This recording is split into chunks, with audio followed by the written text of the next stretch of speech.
The story begins with the view of a great mansion. A handsome boy with light hair and butler-like looks seems to be the protagonist. He knocks on the door and calls out the name of Miss Eleanor, telling her that he is about to enter. Upon entering the room, a pretty dark-haired girl throws herself toward him, asking the boy, whose name is Arx, where he had been. The protagonist explains that he was reincarnated as a background character in an autumn genre video game, and that somehow the Yandere villainess had just fallen head over heels for him. Once this introduction scene concludes, the context of the story begins to be explained. Celestia Kingdom is an autumn game that became extremely popular in Japan thanks to its many possible endings. Among so many characters, Eleanor was very infamous for committing outrageous and horrible misdeeds. In this context, Arx Leafort, the protagonist, never appears nor is ever mentioned by name in any of the story branches. In short, he was just a background character with no relevant role, what is commonly referred to as an NPC in video games. Despite this, he is not bothered by being a mere filler character. When it comes to reincarnating in an autumn game world, the standard formula is to become invincible by using the knowledge from your past life. This makes you gain attraction from girls and become strong. However, the problem is that Arx barely remembers anything from his past life since he has no memories. He explains that it may be due to the rules of the world he is in. Even so, the only thing he remembers is that he lived in Japan. For now, he has no family or relatives in this world. He is simply living without trouble in the orphanage where he was taken in. Still, he seriously wonders why he was reincarnated in a place like this, since if he were the main character, then he could use some amazing magic, or perhaps live the experience of a school life with other characters. Despite this, Arx believes that at some point he will have a great opportunity, even for a background character with no powers like him. So he will enjoy this new world for now. The next day, Arx is found practicing with wooden swords. He easily defeats his opponent in a fight, who is someone from the village. The rival falls to the ground defeated and tells him that he is very good and surrenders. Everyone in the village praises Arx for his skill with the sword since he has managed to defeat all the adults of the village. A village child approaches him and tells him that he is very amazing, asking him if by training a lot someday he will be able to be as strong as him. Arx, with a laugh, tells him that of course he will achieve it, giving the boy encouragement. Nevertheless, in Arx's mind, he thinks that he was only training out of boredom since there are no online games in this world. So out of mere boredom, he managed to become very strong with the sword. Thanks to this, he could easily defeat all the adults of the village. Even so, he believes it is not a big deal, nor that he will become some knight or something. At best, this will serve him to get rid of monsters that come close to the village. Suddenly, the director of the orphanage, a kind man with a gentle personality, congratulates Arx for his skill and applauds him. He tells him that he is sure that someday he will become a great knight and caresses his hair, showing affection for him.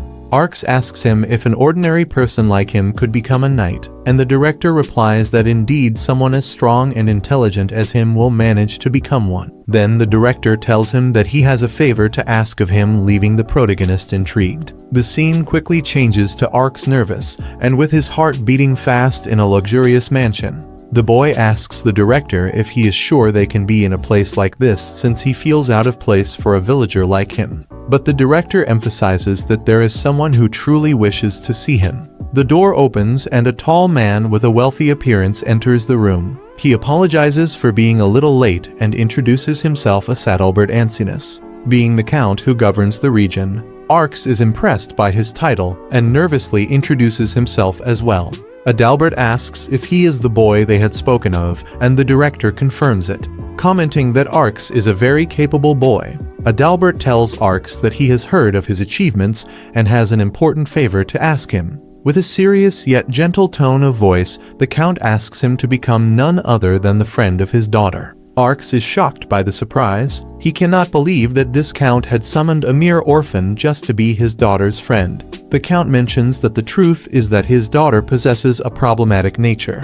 Arx believes at first that maybe it is an illness or a hateful personality. The count ushered in his daughter, who revealed herself to be a strikingly beautiful young woman with delicate features, her flowing dark hair and somber dress accentuating her elegance. She introduced herself as Eleanor Ancinous.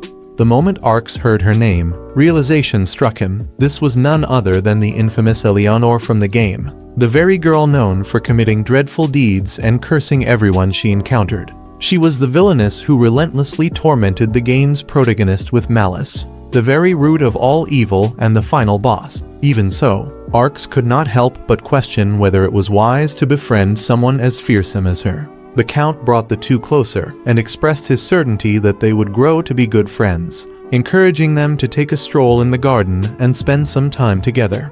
The next scene showed them walking along the paths outside, where Eleanor remarked that her father had been right, the garden was breathtakingly beautiful, and no matter how long she gazed at it, she never grew bored. Yet, Arx could not shake the unease within him. He recalled that the Count had mentioned she was his age, but it baffled him how someone like her could remain so expressionless. Still, he could not deny her beauty. In truth, she was captivating. Never before had he seen a girl clothed entirely in black, with eyes and hair just as dark, who radiated such allure. Even her lack of expression did little to diminish the spell her beauty cast over him.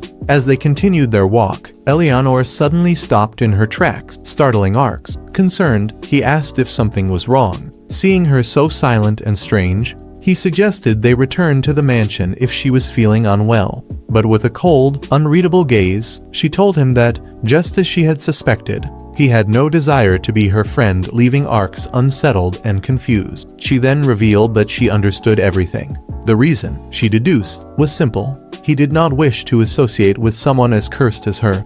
Everyone felt the same, and she accepted that he, too, wished only to distance himself. Memories flooded in scenes of her being shunned by society, whispers of how everything she touched became tainted, how best it was to avoid her. Cruel remarks about her appearance had haunted her as well, that her eyes held no light, that she was always dressed in black. She explained that some tolerated her existence merely because she was a noble's daughter.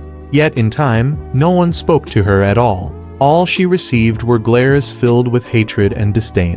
Arx was struck silent. Shaken by her words, she confessed that she had grown accustomed to such treatment, as it was the only way people ever reacted to her. Then, without warning, she demonstrated her magic upon a cluster of plants. Arx, stunned by the sight, realized that this was Eleanor's power, but one unlike anything he had ever seen. She held a wilted flower and told him to witness for himself. Before his eyes, its color drained further, shriveling into lifelessness. Everything she touched, she explained, withered and died, not only plants, but people as well. Meeting his gaze with an unflinching stare, she declared this to be her true nature. And now he could finally understand. Arx stood deep in thought, grappling with the revelation. He had never imagined she bore such a burden. Yet he could not help but wonder if he could save her, or if he could alter her fate. Slowly, he began to believe that perhaps this was the very reason he had been brought into this world. If he could change the course of the story and stay by her side, then maybe the world could achieve a happy ending, one free of the tragic fate he knew awaited her. With newfound resolve, Arx's determination solidified. He realized he must strive toward a future where no one was left unhappy, a future where even Eleanor would not have to suffer. He told Eleanor that, to him, she was not ugly in the slightest, quite the opposite. She was breathtakingly beautiful. His words left her cheeks flushed with a deep blush. Nervously, she admitted that while she appreciated his kindness, she knew her powers could still harm others. Arx acknowledged that risk, but insisted there had to be a better way for her abilities to be used. Reaching out, he touched the withered flower, and before their eyes it blossomed back to life. Finally, he assured her that even if she did hurt someone, he would find a way to set things right. With sincerity in his voice and determination in his heart, he asked her to accept his hand in friendship. In the next chapter, it begins with Eleanor being subjected to cruel discrimination. Harsh comments echoing before everyone's eyes, some calling her a crow, others a demon. Suddenly, the distant image of her mother appears, standing before her daughter yet staring at her with severity. She coldly tells her to stop looking at her with those eyes, revealing the hatred and icy disdain she feels toward her own child. Eleanor's heart sinks, and she begins to weep, begging forgiveness simply for having been born.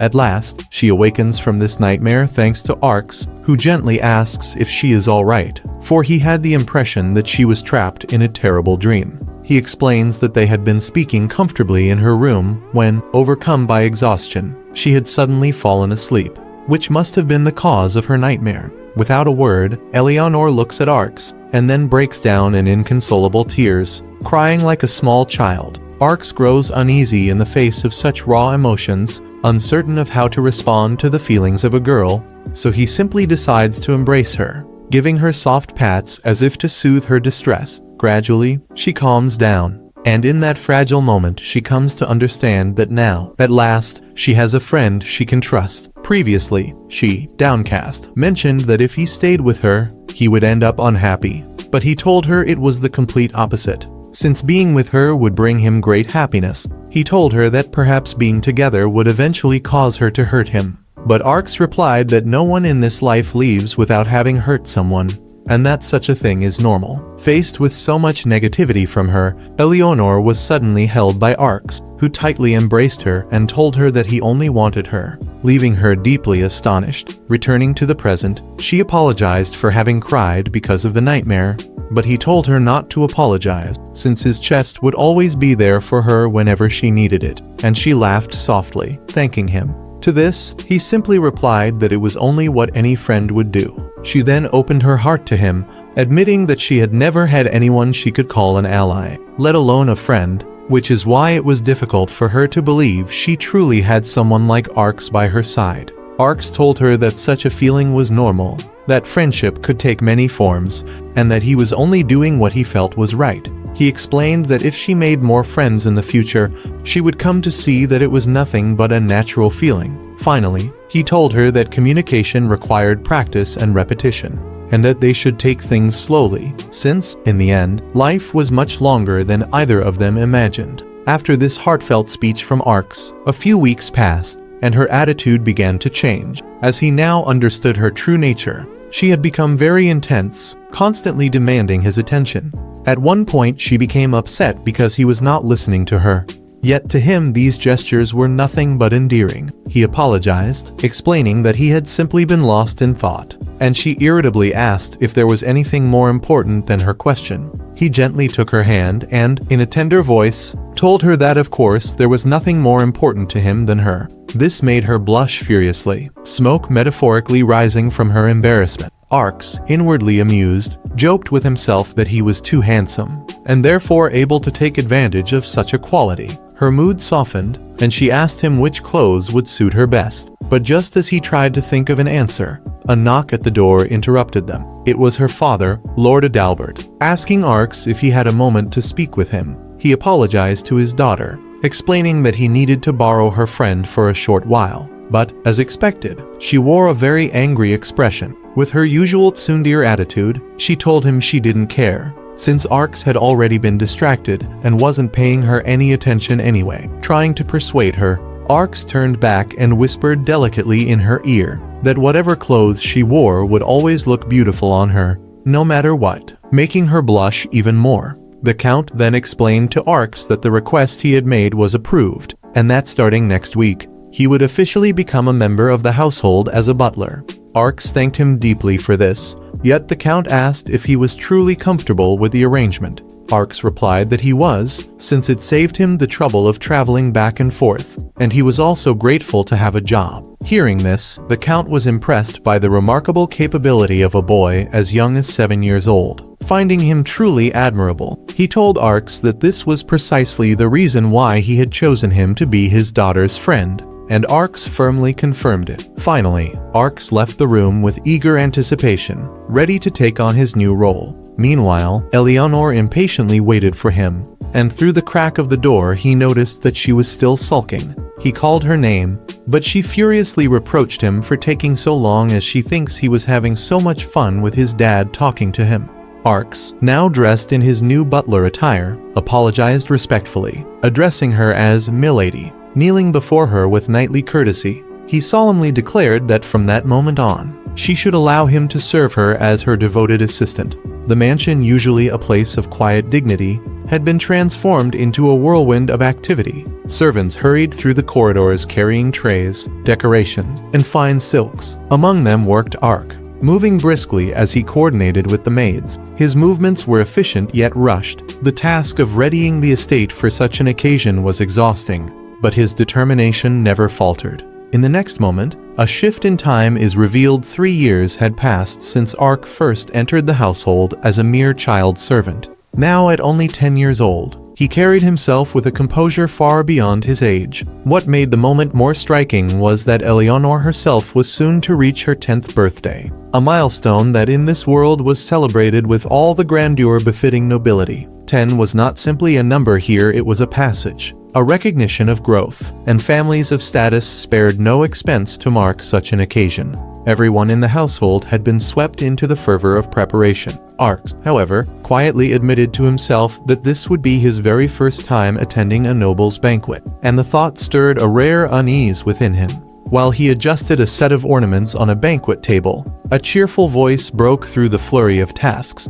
A maid approached, her face warm with gratitude, and she was Nanai, a bright girl who often assisted him in the busier hours of the day. She thanked Ark earnestly for his tireless efforts, telling him that it was because of his guidance that everything was now fully prepared for tomorrow's grand celebration. Ark responded with modesty, explaining inwardly that despite being only 10 years old, he was somehow already overseeing the orchestration of an entire noble gathering. Most of what he contributed were simple, practical suggestions carried over from the knowledge of his previous life, things he considered common sense. And yet to those around him, each instruction seemed ingenious, a mark of intelligence far beyond his years. Their praises embarrassed him, but he accepted them with quiet grace, knowing that none of this was truly for himself. It was all for Eleanor. This was to be her first extravagant party since their meeting, and Ark wished above all to see her smile radiant with delight. For that, he was willing to endure any fatigue. Later, when the final preparations were settled, Ark retreated to the training grounds. Drawing upon his innate talent, he conjured a blade of stone, its surface rough yet sharp, and set about his exercises. His strikes echoed across the courtyard until his arms trembled with exhaustion. Rather than rest conventionally, he restored himself with a surge of magic, a display that left Nanai had secretly followed to watch utterly astonished. Once satisfied with his practice, Ark decided to call it a day. But just as he was about to leave, a soft, familiar voice reached his ears. Turning, he saw Eleanor standing nearby, her figure framed by the evening light. She confessed she had been waiting for some time, though he had not noticed her presence. Concern flickered in his eyes, and he scolded her gently, warning that she could catch a cold out here. To this, she answered with a mischievous smirk, saying that if she did, he would simply have to warm her himself. There was a pause between them, heavy yet tender, before she accused him of being far too busy lately. He countered calmly, reminding her that they had only spoken just the other day. Suspecting that she was exaggerating, she huffed, muttering half to herself that he belonged to her before quickly correcting her words, declaring instead that as her servant, he was obliged to remain constantly by her side. Ark apologized sincerely, explaining that his busyness was all for her sake, for tomorrow's grand celebration. Hearing this, her expression softened. She admitted the importance of the day, conceding that it could not be helped, though a faint trace of dissatisfaction lingered in her gaze. As they began walking back to the mansion together, she suddenly asked if he ever felt lonely. The question caught him off guard. Ark shook his head, explaining with honesty that he never felt alone, for Lord Adalbert and the other servants had always treated him kindly. At his words, Eleanor's mood shifted sharply. A jealous glint lit her eyes, her lips tightening as though his contentment with others unsettled her in ways she herself could not explain. Before Ark could notice fully, she turned away, masking her emotions beneath a fragile facade. Finally, a small sneeze escaped her, revealing the cost of her stubbornness in lingering outside.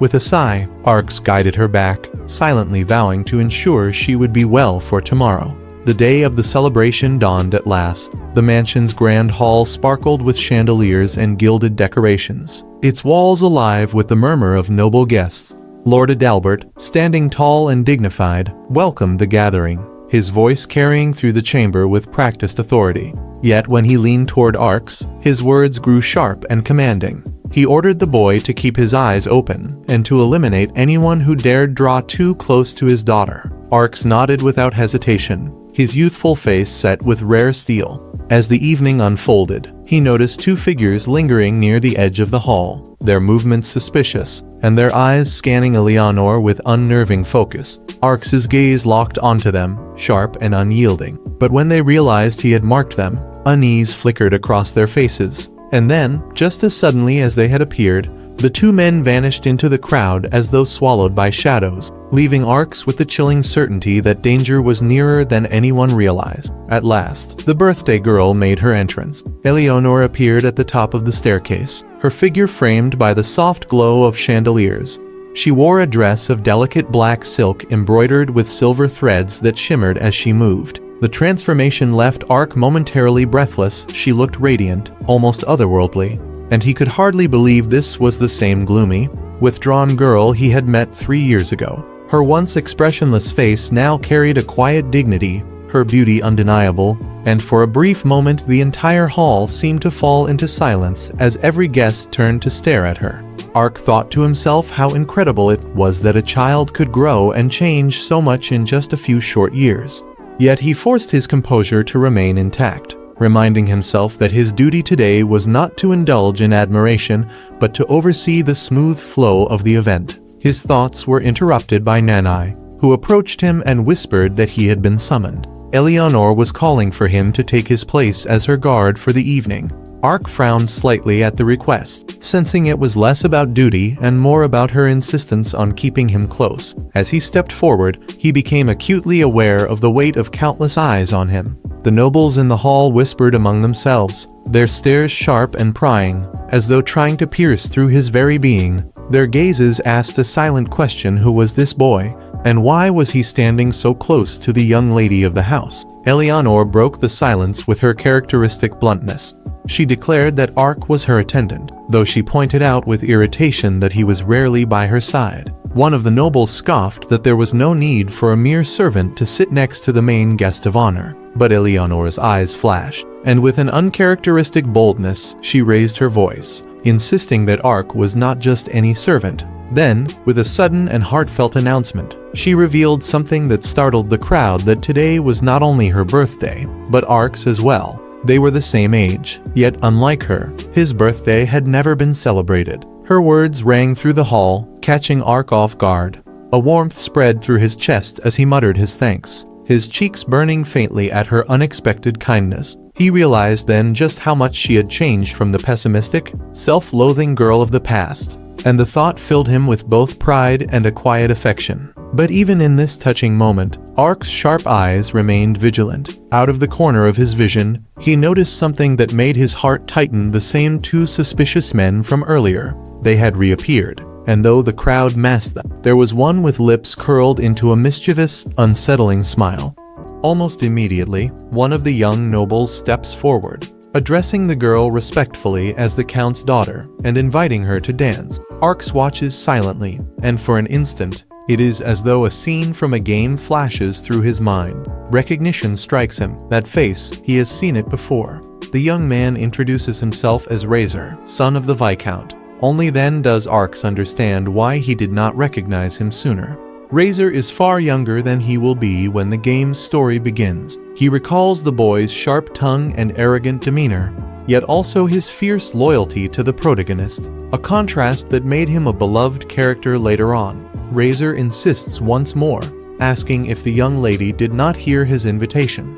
At that moment, Arx realizes with surprise that the boy standing before them is one of the kingdom's romance targets. The count's daughter repeats his words thoughtfully, as though weighing her option. Then, after a brief pause, she makes up her mind. With a calm and decisive tone, she declares that she understands, and coldly refuses his offer. The rejection leaves Razor stunned. His expression quickly twists into indignation as he demands to know the reason for her refusal. However, she simply replies that she has no intention or desire to dance with him. Before the situation can escalate further, Arx steps forward, placing himself between them in a swift, protective motion. Razor glares at him furiously, shouting that a mere servant has no right to interfere. Yet Arx remains composed and introduces himself as the attendant of the count's daughter. He explains firmly that it is his duty to protect her, and that he is only fulfilling that obligation. His calm defiance provokes a look of disgust from Razor. At that point, the Viscount's companion intervenes. He accuses Razor of overreacting and urges him to calm down, reminding him that causing a public scene will only tarnish his family's reputation. Razor protests, claiming that he merely invited her to dance, but his friend insists that if he harms a noblewoman or her servant, the consequences could be disastrous. Arx watches the exchange in silence, thinking that although Razor is not foolish, he is still immature and impulsive. Meanwhile, the companion promises not to inform the Viscount of the incident if Razor steps back now. With an arrogant smile, Razor pretends to concede, but in the next instant, he seizes Arx's hand and, with startling strength, throws him backward. Arx hits the ground hard, momentarily stunned. Razor shouts in fury, demanding to know how he dares to humiliate him. Still lying on the floor, Arx reflects quietly on how troublesome a noble's pride can be. Then, reaching toward Razor's companion, he utters a single word, "Sleep." Instantly, the young man collapses, falling unconscious against Arx's shoulder. Holding the boy carefully, Arx instructs the Count's daughter to call for her master. Alarmed, she rushes to his side, concern written all over her face. Arx smiles faintly and asks if she is unharmed. Gently, she touches his cheek and tells him not to worry about her, but to think of himself first. She notices the swelling in his abdomen, but Arx dismisses it as nothing serious. The young woman exhales in relief, grateful that he is safe. Later, while Arx quietly serves drinks at the gathering, another guest approaches, noticing his distant and somber expression, and asks if everything is all right. Meanwhile, in a private room of the mansion, tension fills the air. Razor's older brother bows deeply, apologizing and lamenting that his younger sibling has already caused such serious trouble. Arx reacts with surprise at the sight of a noble lowering his head and hurriedly insists that there is no need. He recognizes the man, Caesar, another of the kingdom's romance targets. With a composed and princely demeanor, Caesar offers a sincere apology. He admits that managing his younger brother is often difficult and explains that Razor was spoiled from a young age, growing up with the habit of always getting what he wanted. Internally, Arx observes that Razor behaves like an elementary school child, though he quickly reminds himself that the boy truly is that age in this timeline. Caesar sighs and concludes that the entire incident likely began because someone advised his brother that if he liked a girl, he should simply invite her to dance. As the attendant gazes at the boy sleeping soundly, he finally asks what will become of Razor. The older brother sighs and answers that, although the final decision lies with the Count, exile will most likely be inevitable. Hearing that word, Arx clears his throat, intrigued. The term exile, something that usually exists only in fantasy tales, suddenly feels real in this world. Reflecting for a moment, he realizes that even though these children are only around 10 years old, they are already considered adults in this society. In a way, it makes sense, given the world's harsh and noble customs. Still, the thought that one of the romance targets, Viscount Razor, has now vanished from the stage of events unsettles him. He wonders whether the world itself is beginning to drift away from the main storyline of the game. Deep down, he hopes that if the plot is truly changing, then perhaps fate itself can also be rewritten. Just then, the young lady approaches him, softly calling his name. Noticing that he took a while to return, she asks if he is all right. Arx smiles gently and reassures her, explaining that he truly is fine. He adds that his delay was because he was waiting for an apology. After all, there had been witnesses to what happened. Then, with a slight bow, he apologizes as well, regretting that the incident ended up spoiling her special birthday celebration. The young noblewoman reacts with indignation, exclaiming that they have no reason to apologize when the true culprit is that arrogant fool. Yet, after a brief silence, she admits that part of the blame also lies with her. She should have been more cautious and prevented things from getting that far. Hearing her words, Arx lowers his gaze. Inwardly, he reproaches himself, thinking that if he had been more attentive or reviewed the guest list beforehand, he could have avoided the entire situation. The young lady looks at him quietly, sadness flickering in her eyes, and softly utters his name. Then, without warning, she reaches out and gently cups his face between her hands, The sudden tenderness of her touch leaves Arx completely frozen, his thoughts scattered, as warmth spreads through him in silence.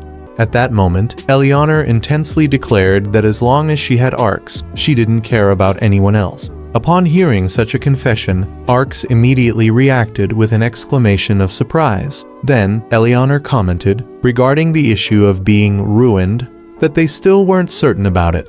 As the boy walked toward the doors, he once again expressed his surprise, and it was then that Eleanor cautiously asked him if they could step outside for a moment. Once outside, Arx asked Eleanor if she had danced with anyone. Without hesitation, she confirmed that she hadn't danced, which surprised Arx once again.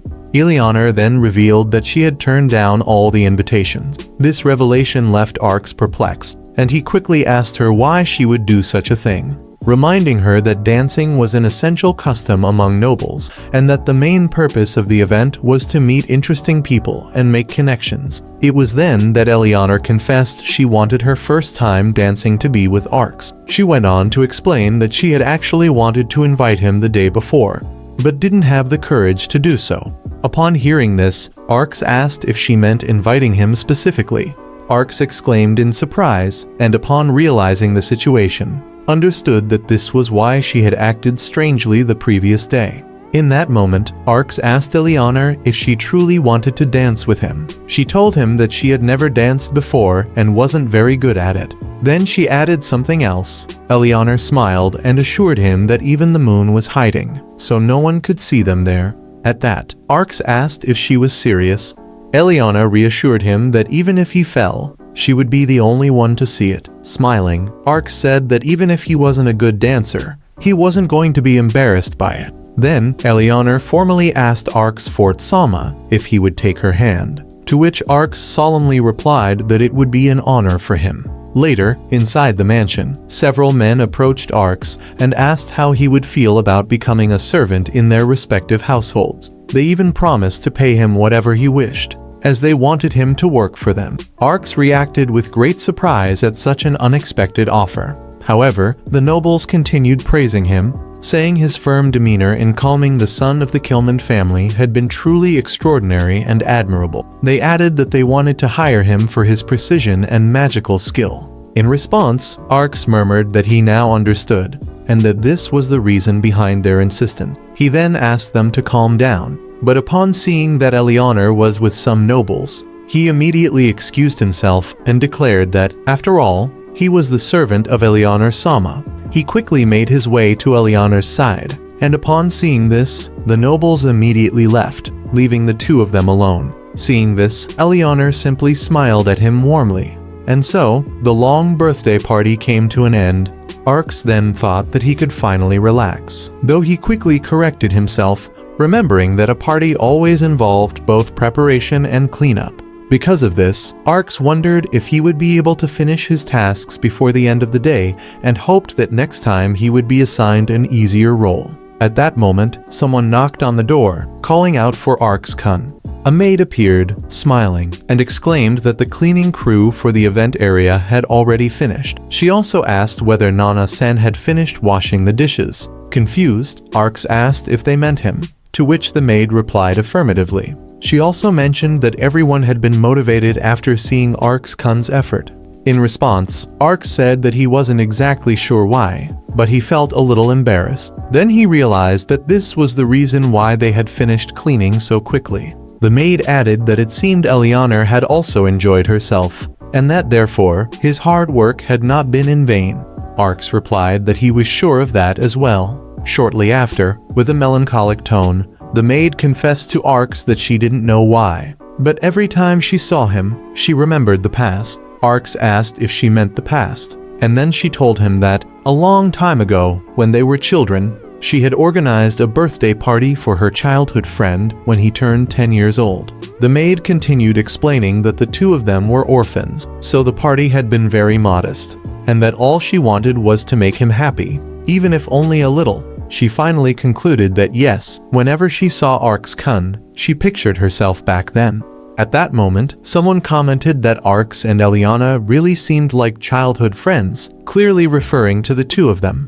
Confused, Arx asked if they meant childhood friends. The maid smiled and said that was why she felt a bit nostalgic. Arx began to wonder what was going on. He reflected that, to begin with, his very existence was already irregular, so he supposed it was natural, though he couldn't help but feel that something was strange. Meanwhile, another servant asked if Arx-kun was there. The maid Nana told the servant who was calling to come over for a moment. Noticing some uneasiness, Arx asked Nana if she was all right, adding that he had just been thinking about a few things, though he did seem somewhat distracted, visibly unsettled. Nana told Arx that he must surely be tired and asked him, please, to get some rest soon, as Arx prepared to leave. He said, yes, and thought that he also had to finish his work, even though he felt so sleepy. Nana told Arx that she, too, would do her best a little longer. At that moment, Arx reacted with great distress, thinking that this was very, very bad, suddenly realizing that he had fallen asleep.